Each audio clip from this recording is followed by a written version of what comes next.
जय शिव शंकर शंभू। स्वागत है आपका आपके चैनल में परलोक और परमात्मा। आशा करता हूँ आप सभी कुशल होंगे। प्रभु की कृपा सभी पर बनी रहे और सभी बड़े प्रेम से और भाव से प्रभु का नाम जप और मंत्र जाप करते रहे। आज मैं चर्चा करूँगा कि जब आप नाम जाप या मंत्र जाप करते हैं क्या क्या आपके साथ घटित होता है, आपके शरीर में, आपके अंतःकरण में क्या क्या बदलाव आते हैं, जिसकी वजह से कौन कौन से देवी देवता सिद्धियां, शक्तियां या क्या क्या आपको प्रदान करते हैं और किस प्रकार प्रदान करते हैं।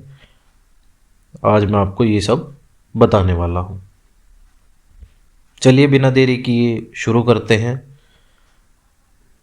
मंत्र जब आरंभ होते ही मनुष्य के भीतर सबसे पहला परिवर्तन उसकी चेतना में होता है, क्योंकि सामान्यतः मनुष्य जीवन तो जीता है पर पूर्णतः जागृत अवस्था में नहीं होता। मंत्र जप के साथ मन का शोर धीरे धीरे शांत होने लगता है। और देखिए, ये जो शांति है या जो मन धीरे धीरे शांत हो रहा है, इसे अनुभव करने में आपको ज़्यादा समय नहीं लगेगा।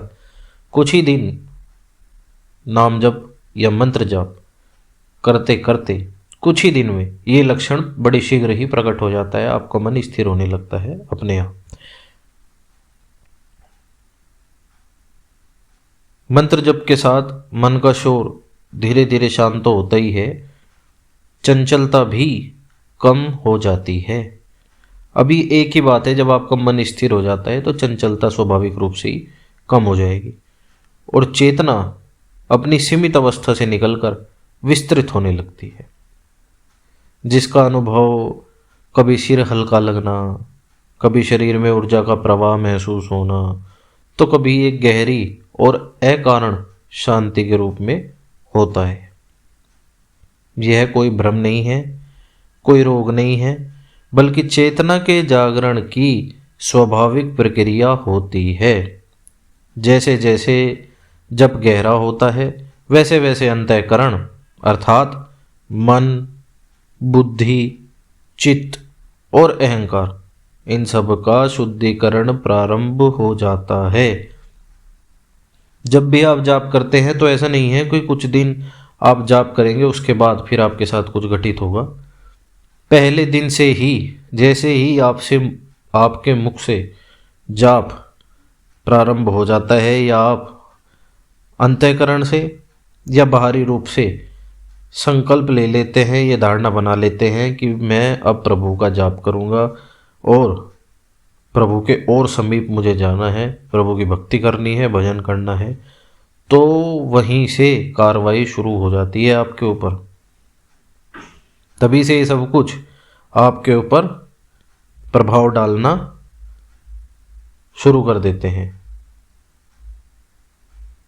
मन के भीतर दबे हुए पुराने दुख, पीड़ा, संस्कार आपके ऊपर आने लगते हैं। ये कुछ दिन होता है जब आप जाप प्रारंभ करते हैं, क्योंकि अभी मन स्थिर नहीं है, तो धीरे धीरे जो भी आपके प्रारब्ध के कर्म हैं वो धीरे धीरे उभर कर आएंगे। एक बार तो आते ही हैं। कभी आंखों से आंसू भी निकल आते हैं, कभी सपनों में पुराने दृश्य दिखाई देते हैं, कभी मंत्र जब भीतर जमी अशुद्धियों को बाहर निकालता है, व्यक्ति को हल्का और निर्मल बनाता है, तब भी आपको पुराने दृश्य या जो भी पहले आपके साथ हुआ है वो सब नजर आने लगता है। अब ये हो रहा है आपका शुद्धिकरण। तो इसी शुद्धिकरण के साथ साथ व्यक्ति के शरीर और मन के चारों ओर स्थित ऊर्जा मंडल, या जिसे आप आभा कहते हैं, इंग्लिश में कहें तो ओरा, इसकी 12 परतें होती हैं, इसका तेज बढ़ने लगता है। अर्थात जब आप जाप करते हैं, चाहे वो मंत्र जाप हो या नाम जाप हो, आपकी ऊर्जा बढ़ती है और फिर धीरे धीरे आपके चारों ओर 12 गोले बनते हैं। इसको आप ऊर्जा ही समझें। आपकी ऊर्जा बढ़ रही है और तेज हो रहा है तो 12 गोले आपके चारों ओर बनते हैं। एक तरीके का सुरक्षा कवच भी आप इसे कह सकते हैं, जिससे व्यक्ति की उपस्थिति मतलब प्रेजेंस प्रभावशाली हो जाती है। नकारात्मक लोग और परिस्थितियां स्वतः दूर होने लगती हैं। देखिए, जैसे जैसे आप जाप करेंगे आपका अंतःकरण शुद्ध होगा, आपके अंदर बहुत सारे परिवर्तन स्वयं ही होते हैं। तो जैसे जैसे अंतःकरण शुद्ध होता जाएगा वैसे वैसे प्रभु से कृपा या प्रभु से ऊर्जा प्राप्त करने की क्षमता आपकी बढ़ती जाएगी। आपका पात्र बड़ा होता जाएगा ऊर्जा को प्राप्त करने का। और जैसे जैसे आपकी ऊर्जा बढ़ती जाएगी, अंतःकरण शुद्ध होता जाएगा, तो आपके साथ विभिन्न विभिन्न प्रकार की चीज़ें अर्थात अनुभव होंगे। सबसे पहला यही है कि आपके चारों ओर 12 गोले बनते हैं। ये एक साथ नहीं बनते, पहले एक गोला फिर उसके ऊपर एक और फिर एक और, इस तरीके से आपके 12 गोले बनते हैं। 12 गोले बनने का अर्थ यही है कि इनमें समय लगता है, एकदम से नहीं बनते, लेकिन आपको नहीं दिखाई देते, लेकिन ये आपकी जो एनर्जी है उसको बढ़ा रहे हैं। आपका तेज बढ़ता है, आपका ऑरा बढ़ जाता है, जिसकी वजह से लोग आपकी ओर आकर्षित होने लगते हैं। लोग तो होंगे ही होंगे, लेकिन इसकी वजह से जो आपका अंतःकरण शुद्ध हुआ है और जो ये ओरे बने हैं, ये 12 गोले बने हैं, दैवीय शक्तियाँ भी आपकी तरफ आकर्षित होने लगती हैं। अब जाहिर सी बात है, नकारात्मक लोग तो आपसे दूर होने लगेंगे। नकारात्मक ऊर्जाएं भी, जो बुरी शक्तियां होती हैं, वे भी आपसे डरना शुरू कर देती हैं, क्योंकि जहां तेज होता है वहीं शक्ति स्वतः आकर्षित होती है। जब चेतना जागृत होती है, अंतःकरण शुद्ध हो जाता है और ओरा तेज हो जाता है, तब दिव्य शक्तियां बुलाने से नहीं बल्कि योग्यता देखकर स्वयं ही आपसे जुड़ने लगती हैं। इष्ट देवता का तत्व आपके पास आ जाता है। इष्ट देवता का तत्व व्यक्ति के जीवन को भीतर से मार्गदर्शन देने लगता है।